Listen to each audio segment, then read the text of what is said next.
Então, pessoal, boa noite. Muito feliz em poder participar novamente em Catanduvas. Uma pena que não pôde ser presencial. Primeiro foi porque eu imaginava que ia ser pior do que está sendo, pelo menos por enquanto, né? E depois eu acabei também pegando uma gripe. Então, para não passar para ninguém, né, melhor eu ficar recolhida. O assunto que a gente trouxe para a reflexão de hoje é a lei do trabalho. Agora, nesse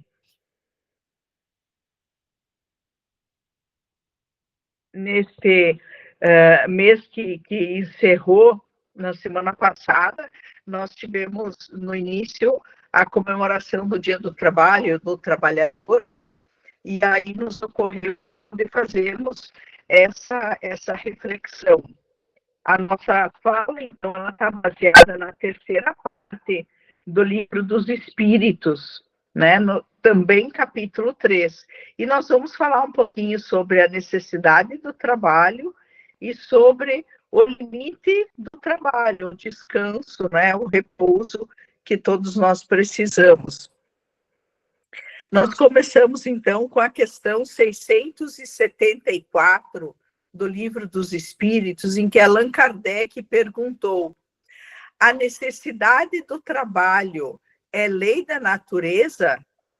E os espíritos responderam a ele: o trabalho é lei da natureza, por isso mesmo que constitui uma necessidade. E a civilização obriga o homem a trabalhar mais, porque ele é a capacidade e o trabalho faz parte. E é uma necessidade nossa. Nós vamos ver no decorrer da exposição o que se entende por trabalho e o porquê isto é uma necessidade. A cada evolução que nós temos, tanto considerando a evolução tecnológica, material, como a nossa evolução espiritual, ela vai aumentando as exigências, fazendo, então, com que tenha que desenvolver mais atividades, que a gente tenha mais trabalho. Né? E a lei do trabalho é uma lei que ninguém pode se esquivar sem se prejudicar, porque é por meio dele que o homem pode desenvolver a sua inteligência e aperfeiçoa suas faculdades físicas e espirituais. Então, quando nós vamos falando em trabalho, nós precisamos sempre levar em conta que há o trabalho material por conta da nossa manutenção da matéria, da nossa família, do próprio progresso do planeta, que o trabalho de todos contribui. Mas, principalmente, há o aperfeiçoamento das nossas faculdades físicas e espirituais. Porque com o trabalho contínuo, com a convivência com outros irmãos, tanto dentro da família, quanto no local de trabalho, ou em qualquer local que a gente se encontre, num local de repouso, de lazer, de ensinamento religioso, né? Em todos eles nós vamos aprendendo a conviver. E nesse conviver a gente tem a compreensão, o perdão, a tolerância, a caridade, né? Então, junto com essa convivência, nós temos todo o desenvolvimento espiritual que nos acompanha e que é também um trabalho. Na questão 675, Allan Kardec pergunta: por trabalho, só se devem entender as ocupações materiais? A gente já começou com esse assunto. Então, a resposta foi não. Não são só as ocupações materiais. O espírito trabalha, assim como o corpo. Toda ocupação útil é trabalho. E se a gente lembrar, Jesus disse: meu pai trabalha até agora e eu trabalho também. E o trabalho principal, ou mais forte, né, que Jesus desenvolveu, foi o atendimento às pessoas, foram as curas, foram as falas, né, as orientações todas que ele foi passando para todos aqueles que o circulavam, né, que andavam com ele, e em todos os lugares por onde ele passou. Aquilo tudo que ele fez se chama trabalho, né? Que não é só o trabalho material que nós vamos nos referir e que a lei do trabalho é. Na questão seguinte, Allan Kardec perguntou: por que o trabalho se impõe ao homem? Aí a resposta foi: por ser uma consequência da sua própria natureza corpórea. É a expiação e, ao mesmo tempo, uma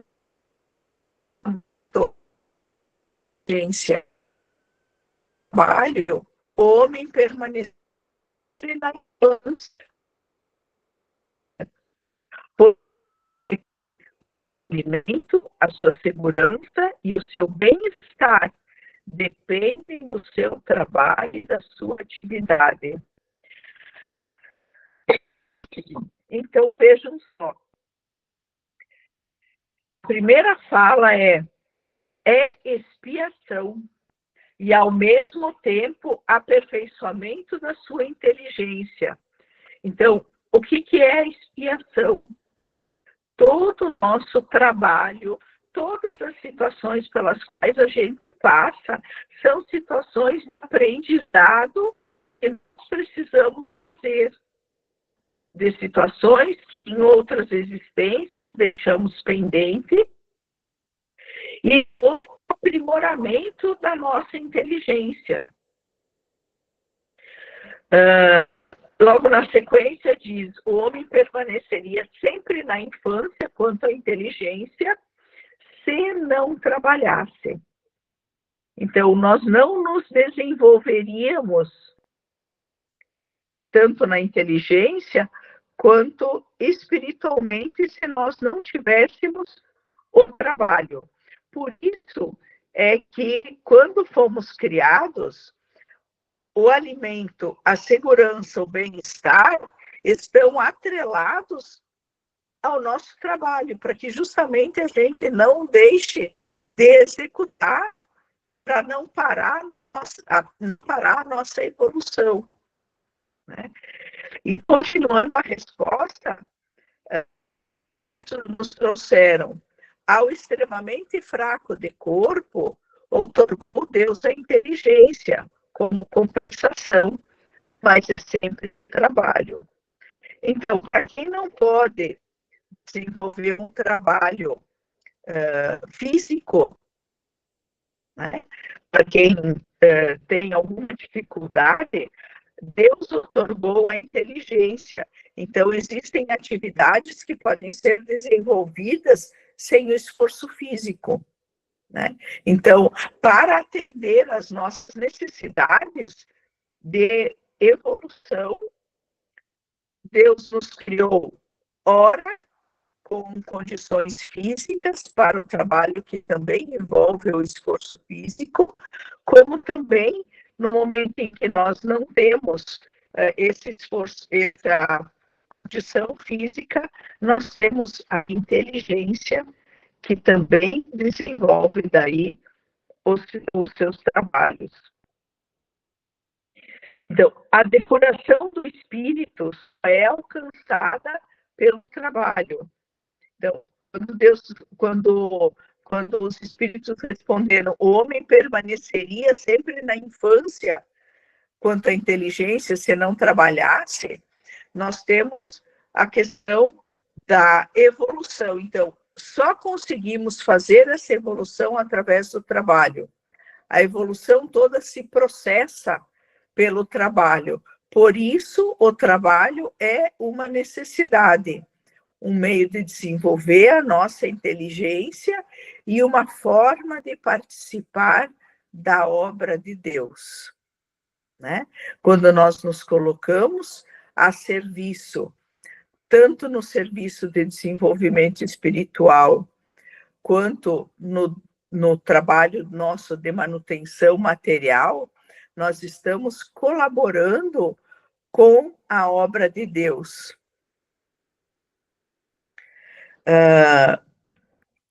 Não basta somente a gente ajudar, é preciso dar trabalho ao indivíduo e também orientar-lhe para que ele possa se conscientizar que é um trabalho que vai fazê-lo evoluir. Nessa ação está o ponto de partida para a aquisição do fim, que é a nossa perfeição. Então, nós precisamos permitir que todos trabalhem, nós não devemos poupar, né, os nossos irmãos do trabalho, e precisamos fazer com que eles entendam que é através do trabalho que a gente evolui, e que é através do trabalho que a gente vai chegar à perfeição. Fazer uma reforma íntima do trabalho, né? Porque além do nosso esforço, nós precisamos de momentos como este de reflexão, nós precisamos fazer leituras, nós precisamos conviver com as pessoas para poder ir estimulando a nossa melhoria, né? Então, tudo isso dá trabalho e a gente precisa deixar claro para aqueles que estão ao nosso entorno, de que esta é a necessidade, que esse é o objetivo. E se a gente pensar um pouquinho, isso pode se voltar diretamente à questão da nossa família, né? Nós temos muito como é que eu vou dizer, a tendência a poupar os nossos filhos, poupar de situações de trabalho, de estudo, de comportamento, de ter posturas, né? Muitas vezes nós analisamos muito e com isso nós não estamos facilitando a vida deles. Pode momentaneamente parecer que está mais leve, mas na verdade nós estamos atrasando o desenvolvimento deles. Quando nós não permitimos que eles passem por todas as situações que precisam passar e que vão dar trabalho, trabalho de reflexão, trabalho de estudo, trabalho de mudança de comportamento, né? Quando nós nos damos conta, por exemplo, de alguma das nossas imperfeições, vamos falar do orgulho. Portanto, uma pessoa orgulhosa que não reconhece as suas falhas não vai saber praticar o perdão.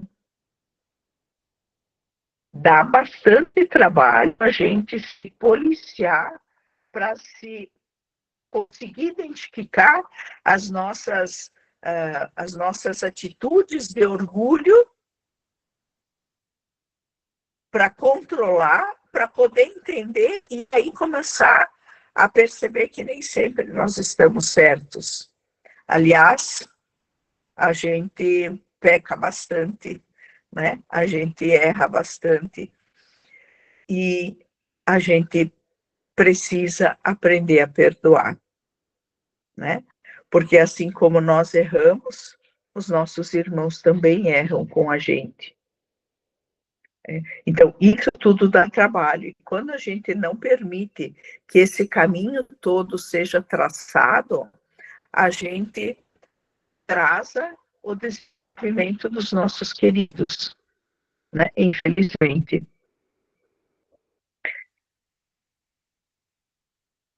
Seguindo no livro dos Espíritos, né?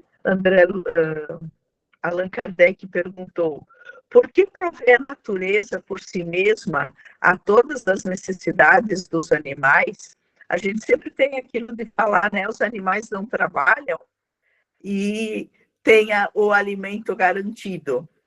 Não é bem assim que acontece, né? Tudo na natureza trabalha. Assim como nós trabalhamos, trabalham também os animais. Mas o trabalho deles, de acordo com a inteligência que eles possuem, se limita a cuidar da própria conservação.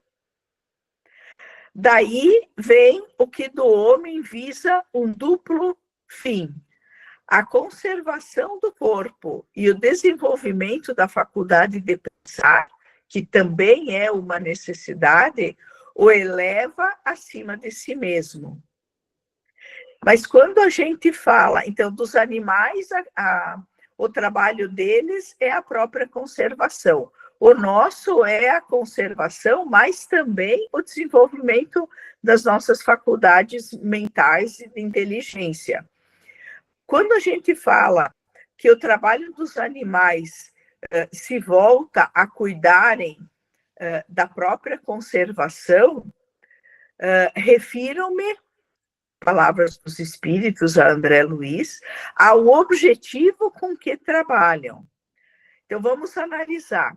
Quando eles estão provendo as suas necessidades animais, eles se constituem inconscientemente em executores dos desígnios do Criador. E assim, o trabalho que os animais executam também concorrem para a realização do objetivo final da natureza. Se bem que a gente nunca quase percebe ou não dá devida importância. Vamos ver com um exemplo a questão da abelha.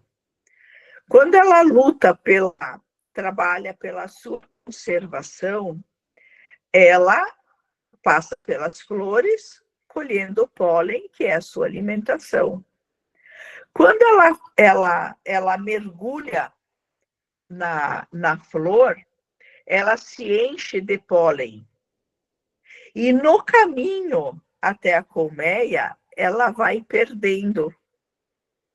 E aí ela vai polinizando todas as frutas, plantações que precisam e que servem para o nosso alimento. Né? Então, é um pouco errôneo a gente falar dos animais, eles têm tudo e eles não precisam trabalhar. Sim, eles têm um trabalho que serve para o trabalho dos desígnios do Criador e que nos ajudam também. Né? Então, todos na natureza trabalham, todos. E a pergunta seguinte que o Allan Kardec faz é justamente isso. Em todos os mundos, nos mundos mais aperfeiçoados, os homens também se acham submetidos à necessidade de trabalhar?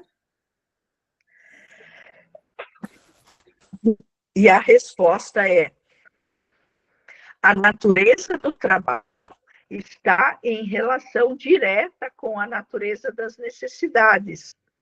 Então, quanto menos materiais são as nossas necessidades, menos material é o nosso trabalho.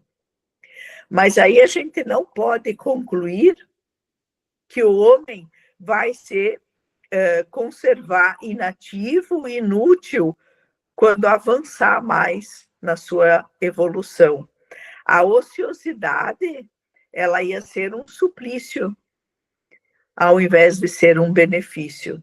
Hoje a gente encontra muitas pessoas que ainda dizem, né, gostaria de me aposentar logo para não precisar fazer nada. Conforme a nossa evolução, nós vamos sentindo a necessidade de continuar o trabalho. Claro que se a nossa necessidade é menos material, o nosso trabalho é menos material, né?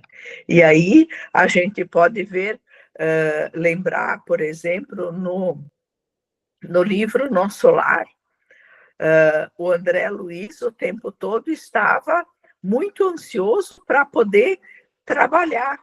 E lá no capítulo 27, quando ele começa a trabalhar nas câmaras de retificação, ele fica extremamente feliz, né? Porque ele ficou o tempo todo tentando fazer alguma atividade, embora não estivesse ainda pronto, né? Preparado, mas depois, quando ele consegue, ele fica extremamente feliz. No mesmo livro, a ministra veneranda, lá no capítulo 32, 33, é falado que ela possui o maior número de bônus hora, 1 milhão de horas de trabalho útil, em torno de 200 anos de atividade na nossa conta. Então, o trabalho é sempre necessário. No livro Obreiros da Vida Eterna, também, que tem a casa transitória, o trabalho feito na casa transitória, que pode se deslocar até as regiões umbralinas, é de auxílio e caridade. Então, não é um trabalho material, é um trabalho de auxílio e de caridade, que visa principalmente o desenvolvimento espiritual, o trabalho na caridade, o apoio e o auxílio aos nossos irmãos que estão com maior necessidade. E também nesse livro tem outras situações em que se fala do trabalho santificador que é executado. Na sequência, a pergunta: a natureza impõe aos filhos a obrigação de trabalharem para os seus pais? A resposta dos espíritos foi: certamente. Do mesmo modo que os pais têm que trabalhar para os seus filhos. Foi por isso que Deus fez do amor filial e do amor paterno um sentimento natural. Foi para que, por essa afeição recíproca, pais e filhos, os membros de uma família se sentissem impelidos a ajudarem-se mutuamente, o que, aliás, com muita frequência, se esquece na vossa sociedade atual. Então, lembrando que isso foi escrito em 1800 publicado em 1857, mas nós temos isso atualmente também. A gente já sabe que nós reencarnamos numa mesma família, porque certamente temos arestas a serem aparadas, né? E débitos de outras existências que estamos juntos para que a gente possa exercitar a caridade, a compreensão, o perdão, né? Por vezes, essas arestas, elas são bastante duras, né? Mas se nós estamos na mesma família, no mesmo grupo familiar, tio, primo, etc., é porque nós precisamos fazer diversos aprendizados. E os membros da nossa família. Alguns vêm com o objetivo de nos apoiar, que são os espíritos com afeto que a gente tem, com uma harmonia já realizada. Temos alguns espíritos neutros, né? Como o próprio nome diz, nem sim nem não. E temos os espíritos que nós não temos uma convivência fácil. Nós temos atritos, às vezes, fortes, violência, mas eles estamos na mesma família para que a gente possa fazer o nosso trabalho de entendimento, de compreensão, de reconhecer os nossos erros e reconhecer que os nossos irmãos também têm erros, né? E débitos que trazemos das nossas outras existências e que precisam ser harmonizados, precisam ser aparados. E isso tudo faz parte do nosso trabalho. Por isso que o trabalho é uma lei da natureza, para que a gente possa, tanto o material quanto o espiritual, promover a nossa evolução. Falamos bastante de trabalho, vamos falar um pouquinho, então, do repouso, né? O limite do trabalho. Na questão 682, nós temos, sendo uma necessidade para todo aquele que trabalha, o repouso também não é uma lei da natureza? Sem dúvida, os espíritos respondem. O repouso serve para a reparação das forças do corpo e também é necessário para dar um pouco mais de liberdade à inteligência, a fim de que se eleve acima da matéria. Quando a gente fala em reparação das forças do corpo e um pouco mais de liberdade à inteligência, a gente precisa pensar que para fazer esse refazimento das forças, nós não precisamos usar aquela expressão que muitos usam, né? Então, sextou. Amanhã vai ser um desses, né? Sextou. Então, quando se fala em sextou, a gente tem que ir para aquilo que a gente não vai ter limite. Normalmente, a bebida, normalmente, algumas atitudes que não nos levam para nenhum tipo de descanso, né?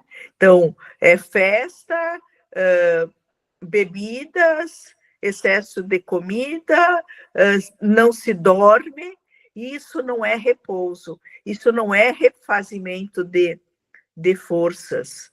O que é o refazimento de forças? Qualquer atividade que a gente exerça fora da nossa atividade profissional.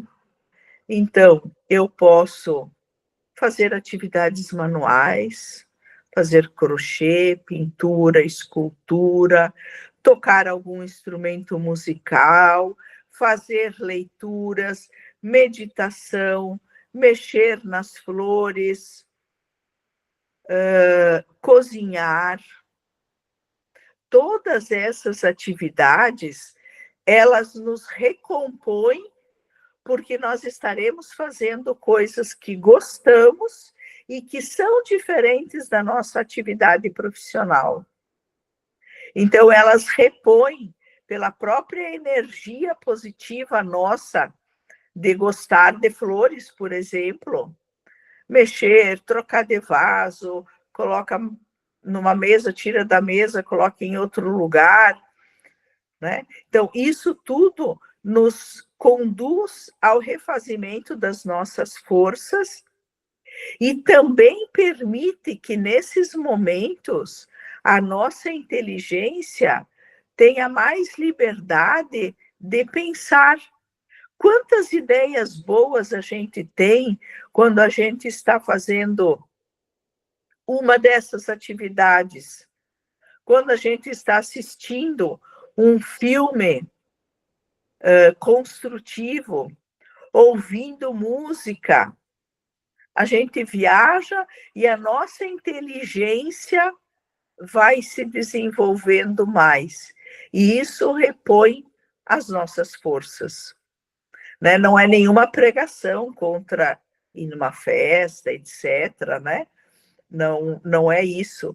Né? A doutrina tem esse papel educativo de nos orientar para aquilo que facilita o nosso desenvolvimento e aquilo que prejudica. Temos o livre-arbítrio, né? E fazemos as nossas escolhas. Mas é importante que isso fique claro, né? A reparação, o refazimento das forças se dá através daquelas atividades que a gente gosta de fazer e que são um pouco diferentes daquelas que a gente faz no nosso trabalho profissional. Qual o limite do trabalho?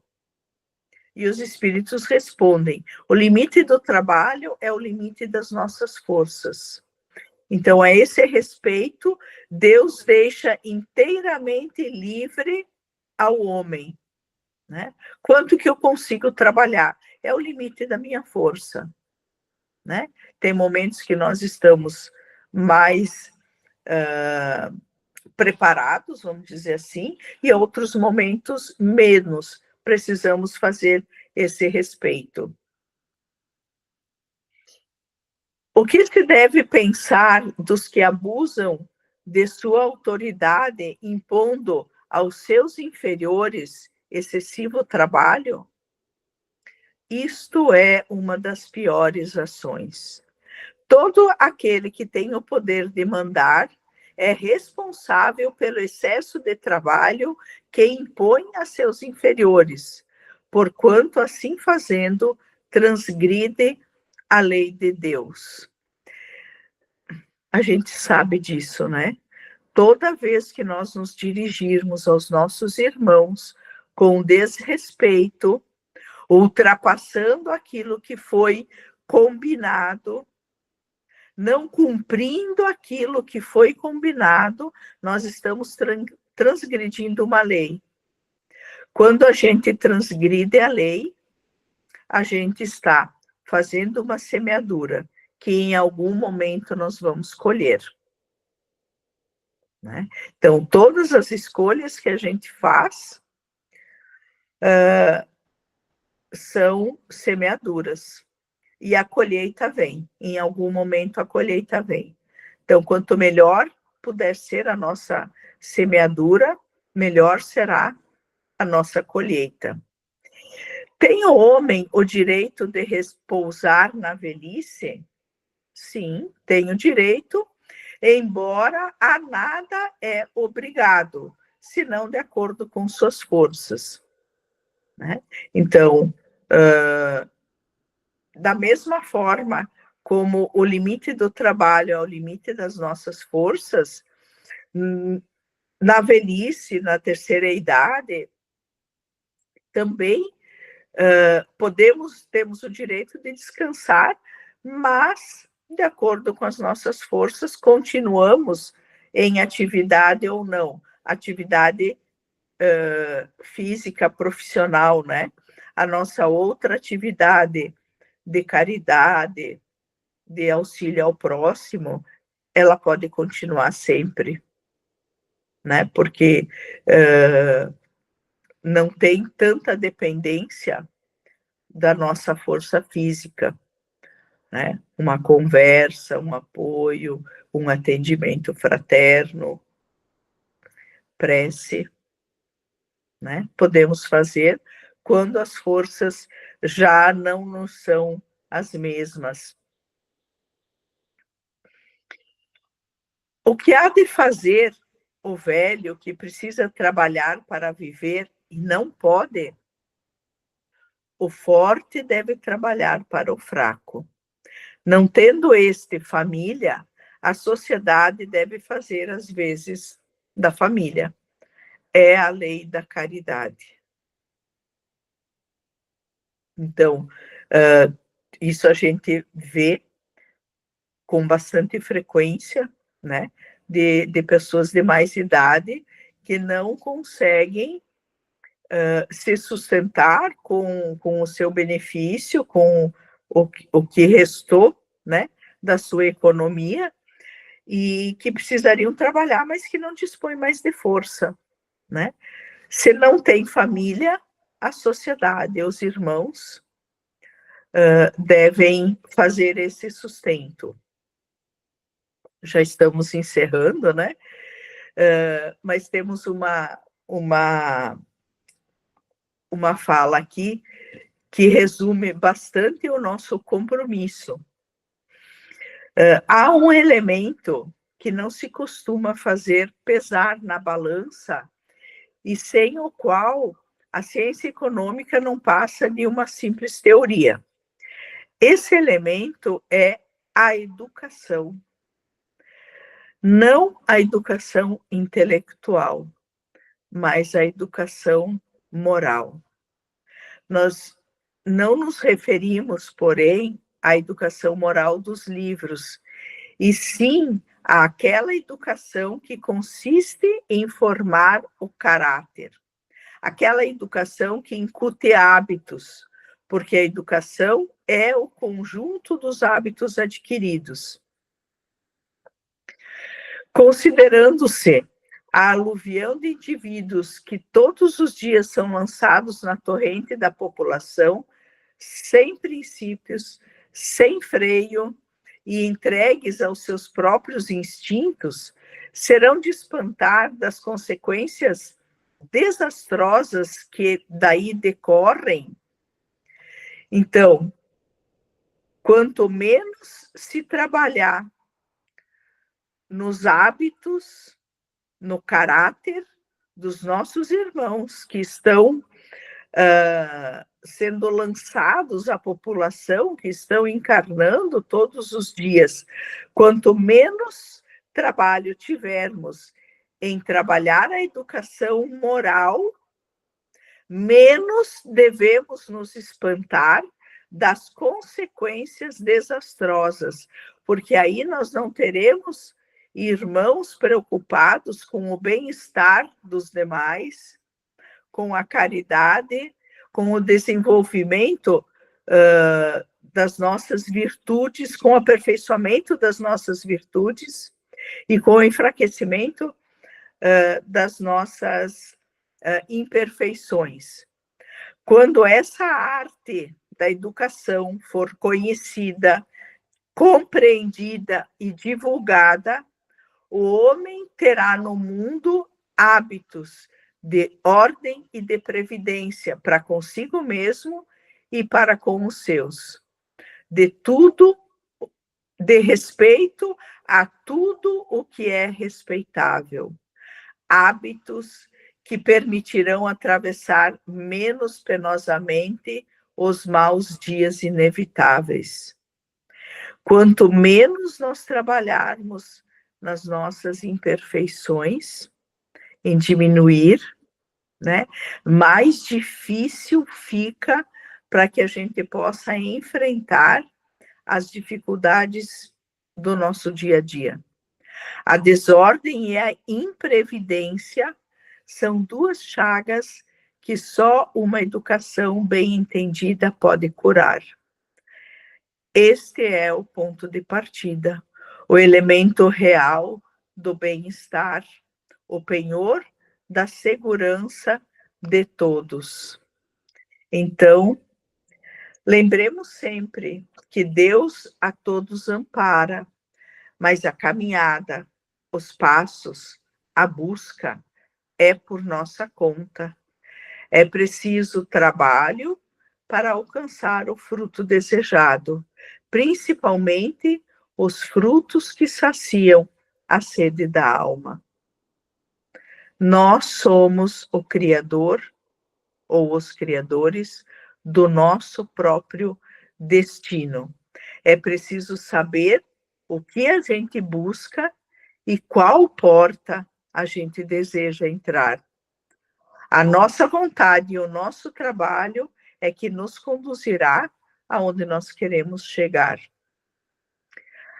A lei do trabalho é a lei da vida, porque a vida é eterna, o espírito é imortal e o trabalho é infinito.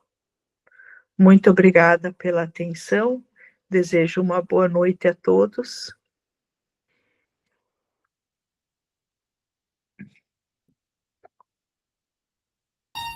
Nós que agradecemos, Elisete. Esperamos revê-la em breve aqui pessoalmente, né? Melhoras para você. Tudo de bom. Obrigada.